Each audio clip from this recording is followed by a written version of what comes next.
কুরবানি কুরবানি কুরবানি। কি বারে চাচা কুড়ি যাচ্ছেন?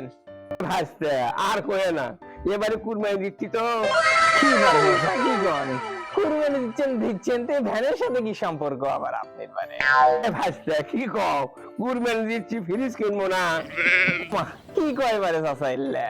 হব, আমার বাড়ির কি লোকজন কম, থুয়া থুয়া খামো, এজন্যই ফ্রিজ কিনবো। ও মা, আমি তো জানি যে গরুর গোস্ত 3 ভাগ করে খাওয়া লাগে বারে, আপনি দেখি ফেরিস কিনে কুমা একলাই খাবার যাচ্ছেন বারে, কেঙ্কা লোক বারে। আমার বাড়ির লোক বেশি, আমারই হয় না, কাক দিবার দামো। হাদিসে আছে কুটাল গরু খাওয়ার পাইলে খাই ফেলতো। কুরবানি কুরবানি কুরবানি।